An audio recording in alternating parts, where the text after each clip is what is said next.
Fenêtre sur l'emploi, enchaîné de courtes expériences, bon ou mauvais. On va en parler avec Amélie Favre-Guittet. Dans cette ambiance un petit peu bruyante, hein, on peut le dire, cofondatrice de Talent Management. On va essayer évidemment d'aller au bout de cette chronique. C'est bien ou c'est pas bien d'enchaîner des courtes expériences? Moi, je me suis dit, j'ai essayé de ne pas lire, mais je me suis dit que c'était plutôt pas mal. Bah oui, c'est plutôt pas mal. Après, tout dépend de quel côté on se place. C'est comme tout. En tant que candidat, c'est bien parce qu'on va accumuler plein de choses, de la compétence, du savoir-faire. On va peut-être apprendre à manager différemment.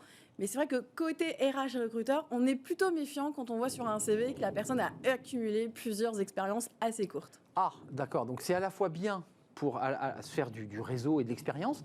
Et en même temps, ça montre pour le recruteur que quoi, on est versatile, qu'on n'est pas stable. On n'est pas stable, on est atypique, on a tous les défauts de la Terre généralement quand on fait des missions courtes.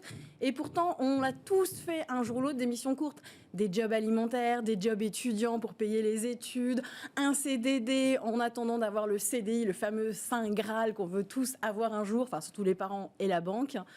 Alors qu'en fait, c'est ultra positif. Ça nous a forcément renforcé dans nos compétences et nos qualités. Mais c'est vrai que le contrat court ou l'accumulation de petits... Parce que là, on évoque des contrats, mais on parle de jobs, de petits jobs courts, peut donner l'impression... Alors, je me permets de le dire, en fonction de l'âge, parce que quand on a 19 ou 20 ans, c'est pas pareil que d'arriver à 30 ans en ayant fait que des contrats courts. Enfin, c'est pas le même rapport. Pourquoi ce serait pas pareil? Non, mais c'est ça, justement. Ouais. On l'autorise auprès d'un jeune en disant « Ah, bah, c'était un job alimentaire pour payer ses études. Ou parce qu'il voulait tester, il savait pas encore exactement ce qu'il voulait faire. Et pourquoi ça, on ne l'autoriserait pas à quelqu'un qui a 30 ans, 40 ans, 50 ans? Moi, je connais des personnes qui ont été assistantes de direction toute leur vie en intérim.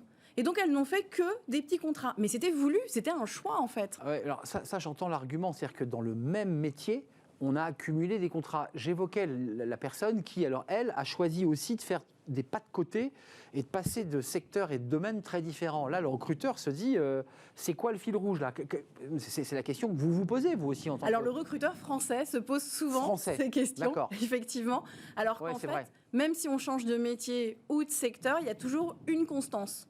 Et c'est la personne qui fait ce métier ou ce secteur, qui en tout cas fait le job. Donc vous nous dites bon d'accumuler, et surtout parce qu'en plus, celui qui a son CV et qui va se présenter en France, il a intégré ce qu'on vient de se dire et il se dit je vais me faire, voilà, ça passera pas. Avant de me faire laminer, je vais préparer. Et du coup, l'idée c'est aussi de savoir argumenter et expliquer tous ces petits contrats qu'on a pu faire. Donc ça veut dire qu'il faut assumer ces petits contrats, il faut les défendre, et il faut aussi justifier peut-être à chacun de ces petits contrats ce qu'on en a tiré. Tout à fait.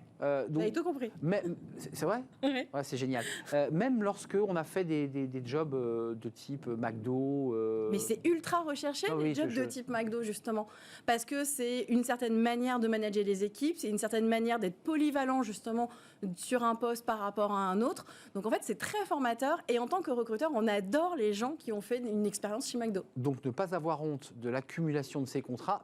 Vous me le dites, vous me le confirmez, même lorsqu'on a 45 ans? Même lorsqu'on a 45 ans. On n'a pas envie de rester chez soi, le cul sur le canapé. On a envie de travailler, on a envie d'aller aider une entreprise. Eh bien, on peut peut-être être disponible pendant une semaine, un mois, 3 mois pour répondre aux besoins de l'entreprise. Donc, c'est bénéfique. Donc, ça veut dire, Amélie, quand vous accompagnez ce type de profil, ça doit vous arriver assez régulièrement, vous les préparez aussi mentalement à pouvoir justement sortir la substantifique moelle de leurs expériences. Comment on fait? Parce que parfois, des gens vous disent, ça m'est arrivé, bon, moi, j'ai fait ça, et puis ça s'arrête là.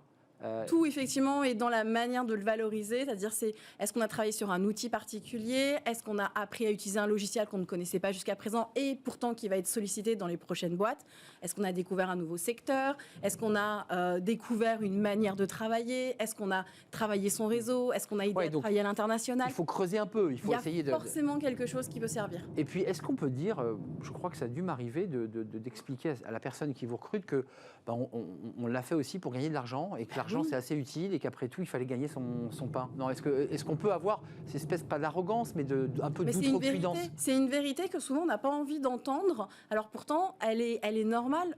Quand on travaille, c'est pour payer des factures. Et c'est juste légitime de se dire, bah oui, plutôt que de rester dépendant de Pôle emploi, j'avais envie de travailler et j'avais besoin d'argent pour payer mes factures. Et en même temps, je me suis enrichie. Et là, on va développer, on va valoriser, on va argumenter.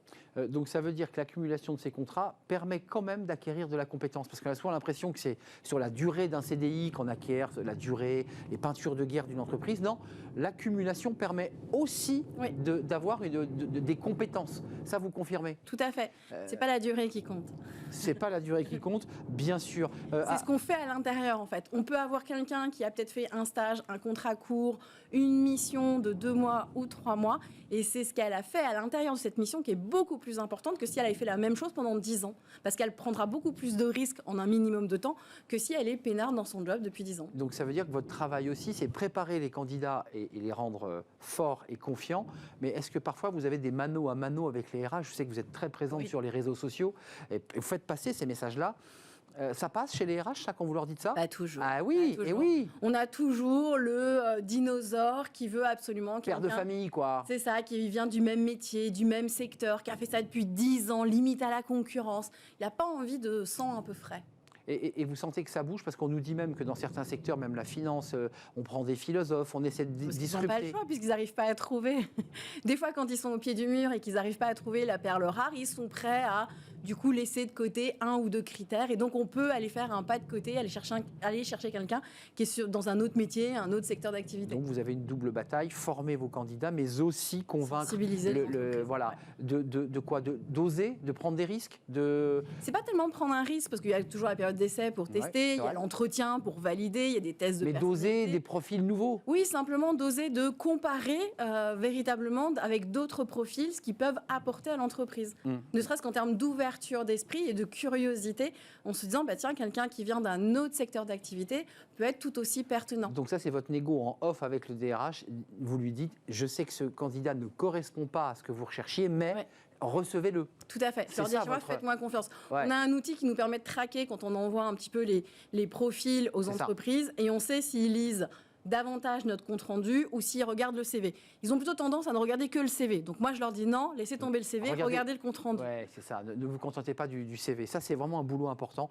Merci Amélie Favre-Guittet d'être venue nous rendre visite, cofondatrice de Talent Management, entre autres. Oui. Merci à vous, merci à Amélie, merci à vous qui nous regardez, merci à toute l'équipe, évidemment. Je serai là lundi, bien entendu. Merci à notre réalisateur Romain Luc. Merci au son à Amanda, merci à Fanny Griesmer, merci à Lily et merci à Carla pour l'accueil invité. Merci à vous pour vos réactions. Bye bye, bon week-end.